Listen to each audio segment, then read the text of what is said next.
आमच्या गावातला मुंजोबाचा ओटा. या ओट्यावर मी लहान होते तेव्हा खूप खेळायचे.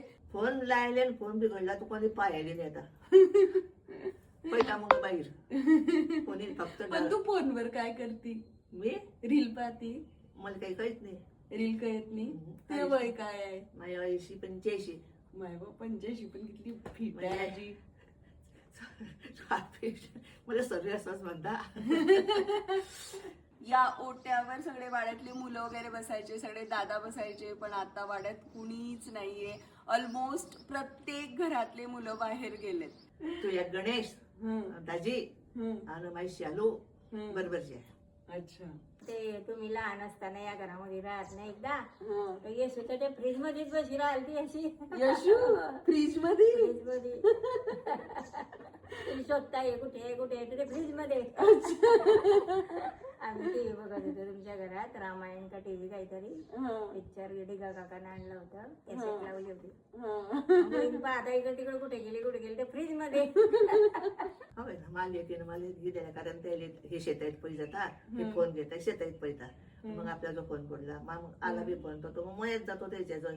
मग माझ्या निशानं मला हे द्यायला 2000चा लहान फोन. अच्छा. तेव्हा आलंय आम्ही परवा आलेली. असं का? काय कसं काय? म्हणजे कसं आहे? आमचंही मजेत. काय दीदी काय म्हणते? दीदी शाळेमध्ये गेले. शाळेत गेली? हा. म्हणजे केवढी आहे आता ती? किती? 5-4 बालवाडी. आपल्या आषाढीचे केलाय गेले, रुक्मिणीचा रूप केलाय. अच्छा, रुक्मिणी बनली का आज? भूषण माहितीये ना, माझा भाऊ पूर्ण इथेच राहायचा.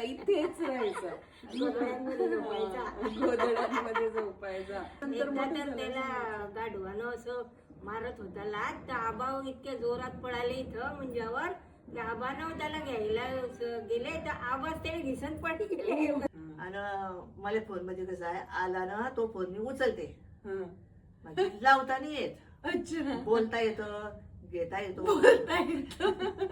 आणि हे जे दिसतंय ना, इथे आम्ही बसायचो. हे खाली जे फर्श लागलंय ते आत्ता लागलं असेल 2-4 वर्षात. बाकी हे थोडं खाली जायचं कारण जमीन होती. मग इथे बसायचो आणि असं आम्ही अशी किती वेळ बसायचो. तू कवा आले बेटा?